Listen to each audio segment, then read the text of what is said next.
Une clarté divine les enveloppa. Chers frères, en cette nuit de Noël, nous avons la lumière du Seigneur qui est venue dans le monde éclairer les ténèbres. Cette lumière qui a enveloppé ces bergers, cette lumière qui a guidé les rois mages, cette étoile, cette lumière, c'est vraiment le signe de la venue de Dieu dans le monde. Nous l'avons chanté tout à l'heure dans l'oraison. Ô Dieu, en cette nuit très sainte, resplendit la véritable lumière. Sur terre, nous ne faisons qu'entrevoir cette clarté divine. Accordez-nous de la posséder pleinement dans la joie du ciel. Voilà ce que j'ai chanté tout à l'heure. Cette lumière qui est venue il y a 2000 ans pour éclairer le monde, cette lumière continue d'être présente. Et chaque année, en vivant ce mystère de Noël, je sais que la lumière de Dieu est venue dans ce monde de ténèbres pour nous arracher à la mort et au péché et pour nous conduire vraiment dans ce mystère de gloire. Je le chanterai encore tout à l'heure dans la préface, puisque par le mystère de l'incarnation du Verbe, un nouveau rayon de charité est bien venu aux yeux visibles. Par lui, nous sommes ravis en l'amour des beautés invisibles. Splendide préface où nous voyons véritablement cette clarté venue luire aux yeux de nos âmes, en sorte que connaissant Dieu d'une manière visible, par lui, nous sommes ravis en l'amour des beautés invisibles. Oui, nous allons connaître Dieu d'une manière visible en voyant ce petit enfant dans la faiblesse. Et puis, en recevant cette lumière dans notre cœur, nous allons pouvoir comprendre alors tout le mystère de l'infini. Et ce soir, chers frères, ce serait mon souhait que chacun d'entre nous, nous soyons dans la pureté de cette adoration comme les bergers et que nous laissions cette lumière rentrer dans notre cœur en nous disant « Seigneur, fais que ta lumière illumine mon visage et que je puisse resplendir un jour de ta gloire. » Oui, le Christ a lui sur nous. Il nous a appelés des ténèbres, nous dit Saint Pierre, à son admirable lumière. Le Christ a lui sur nous et nous avons été illuminés. La lumière qui est venue il y a 2000 ans, ce petit enfant qui est venu dans cette joie et dans cette gloire des anges, c'est pour changer le monde, transformer nos cœurs. Ce n'est pas un événement culturel que nous vivons ce soir. Ce n'est pas uniquement de pieux souvenirs ou de la mélancolie. Ce que nous vivons ce soir et ce que nous vivons à travers la crèche, c'est le mystère du salut du monde. Voilà pourquoi les ténèbres ne le supportent pas. Qu'est-ce que peut faire un enfant? Qu'est-ce que peut faire une crèche dans une société qui ne serait pas croyante? Eh bien non, il faut l'éliminer, il faut l'interdire, il faut rejeter l'enfant qui apporte le salut. Les Hérodes sont toujours de notre temps, même s'ils sont peut-être un peu plus bêtes qu'Hérode, mais en tout cas, ils sont toujours là. Mais c'est nous-mêmes qui pouvons être Hérode. C'est nous-mêmes qui pouvons, par notre propre péché, empêcher que notre âme soit la crèche. C'est nous-mêmes, par notre orgueil, mais aussi peut-être par notre manque de générosité, parce que peut-être que nous n'avons jamais été capables d'avoir la simplicité du berger, eh bien de nous mettre à genoux et de dire « Seigneur, je suis pauvre, je suis faible, qu'est-ce que je fais de ma vie ? Qu'est-ce que je fais de ma vie ? Où vais-je aller ? La maladie, la mort peut me surprendre. Les échecs ont déjà été présents souvent dans ma vie. Mais je sais, alors qu'il y a cette lumière qui peut m'illuminer et qui me fait alors percevoir l'infinie bonté de l'amour de Dieu. Si j'existe et si je suis présent dans le monde, c'est pour être illuminé par la puissance de gloire de notre Dieu qui a pris chair, mais qui s'est fait faible parmi les faibles. Cette lumière avait été annoncée.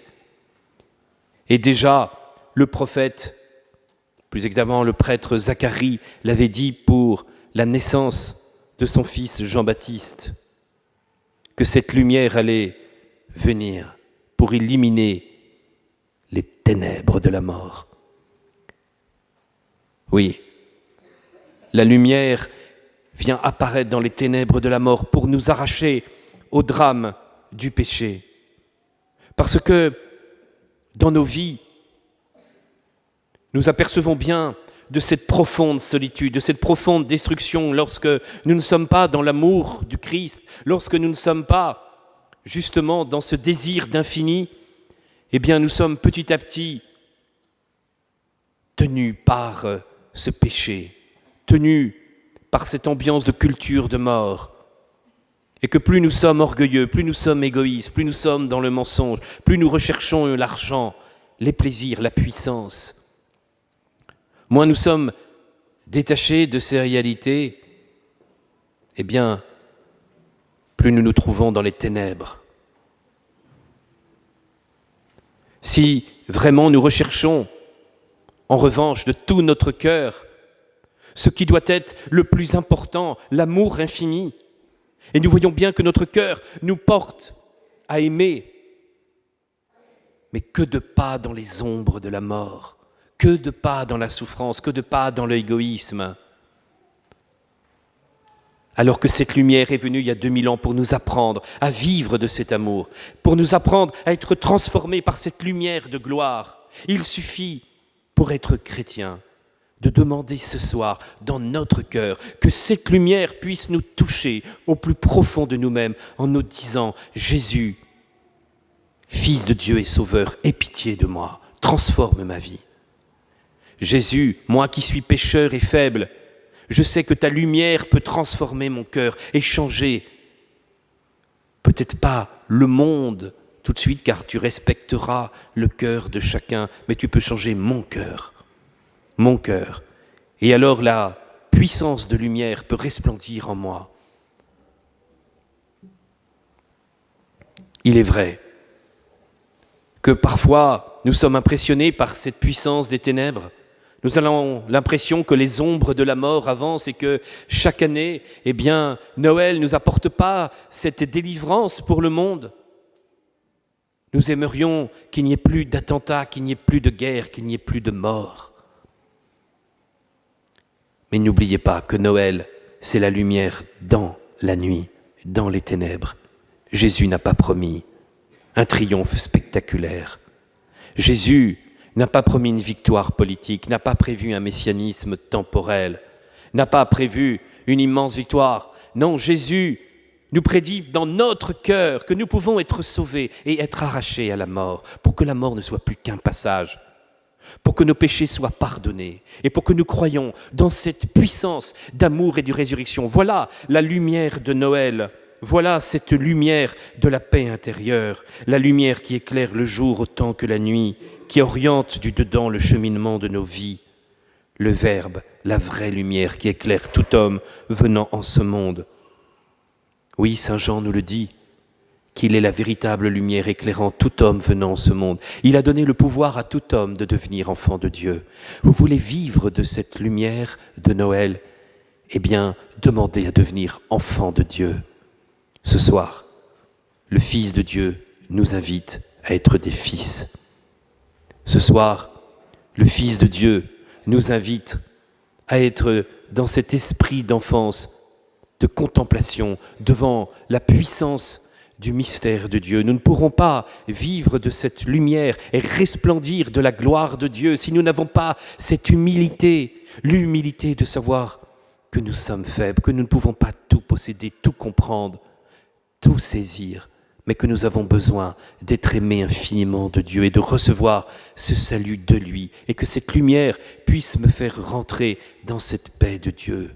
Je suis tellement faible, je suis tellement pris peut-être par le péché, je suis peut-être tellement dans les angoisses et la solitude, tellement dans la souffrance que je n'arrive plus à aimer. Alors, laissons-nous aimer, laissons cette lumière de gloire transpercer cette glace, la faire fondre pour toucher notre cœur et que nous soyons vraiment dans cette paix de Dieu.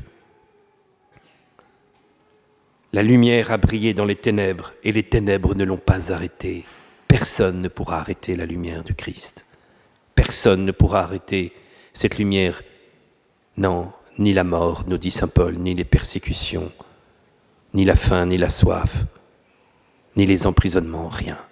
Rien ne peut arrêter maintenant la progression de la lumière. Et dans nos vies, quels que soient nos échecs, plus rien ne peut arrêter cette lumière. Il suffit que notre cœur soit le cœur d'un enfant ouvert à la grâce de Dieu, en disant « Oui, je crois en toi, Jésus, Fils de Dieu et Sauveur, je veux recevoir la vie. » Et tout à l'heure, lorsque je tiendrai ce pain dans mes mains, c'est la lumière de gloire que vous verrez. Vous ne verrez que le pain. Mais comme les bergers ont dû croire avec cette lumière que c'était bien le Fils de Dieu, nous devons croire ce soir que quand je tiendrai ce pain, c'est bien le Fils de Dieu que je tiens entre mes mains et qui apporte le salut au monde. Voilà ce qui a fait vivre des hommes depuis 2000 ans, des milliards d'hommes et de femmes qui ont été transformés par cette lumière de Noël, par cette venue de Dieu dans la chair et dans le monde, pour que notre chair puisse être resplendissante de la gloire de Dieu. Voilà ce que nous pouvons vivre au plus profond de nous-mêmes si nous sommes dans la foi, l'espérance et la charité, se laisser toucher par la gloire de Dieu.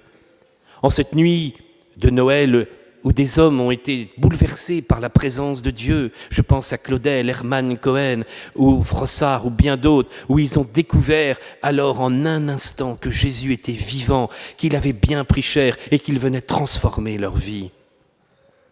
Dans cette nuit de Noël, où tant d'hommes et de femmes ont compris que le Seigneur faisait partie de leur vie, ne faisons pas de cette fête une fête uniquement culturelle ou historique, mais faisons de cette fête notre propre fête, que la lumière de la gloire de Dieu vienne en nous.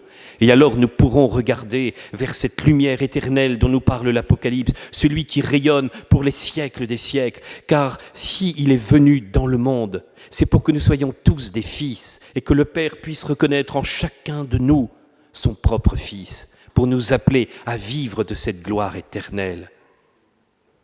Alors ce que les apôtres contempleront au cours de la vie de Jésus, cette gloire resplendissante au moment de la transfiguration, cette gloire au moment de la résurrection et cette lumière éclatante, ce que les apôtres pourront contempler lorsqu'ils le verront monter vers le ciel, ou ce que les apôtres vivront quand ils verront le jour de la Pentecôte, ce feu, je suis venu apporter un feu sur la terre, et quand ce feu descendra sur le ciel, c'est toujours la lumière de la crèche, c'est toujours cette lumière de la venue de Dieu dans la chair. Le feu de la Pentecôte a été la lumière véritablement des cœurs, c'est-à-dire le Verbe s'est fait chair, il a habité parmi nous, et il a donné à tout homme le pouvoir de devenir enfant de Dieu.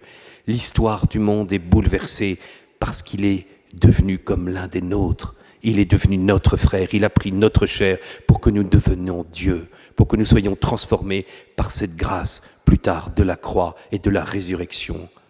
La lumière de Noël appelle la lumière pascale pour qu'elle puisse vivre en nous et que nous-mêmes nous soyons les temples de Dieu et que nous ayons la lumière qui était dans le temple, cette lumière et ce feu maintenu toujours dans le Saint des Saints et maintenant dans notre cœur. Nous sommes les temples vivants parce que nous avons la lumière de Dieu. Que la fête de Noël puisse vraiment, chers frères, c'est mon souhait le plus profond, être pour vous la découverte de cette lumière de Dieu et que vous soyez attachés à cette lumière comme votre bien le plus précieux, cet état de grâce, cette vie d'amitié avec Dieu pour qu'elle vous transporte vers la gloire éternelle et qu'un jour nous soyons dans ce Noël d'éternité, dans cette naissance pour la gloire éternelle. Amen. Au nom du Père, du Fils et du Saint-Esprit, ainsi soit-il.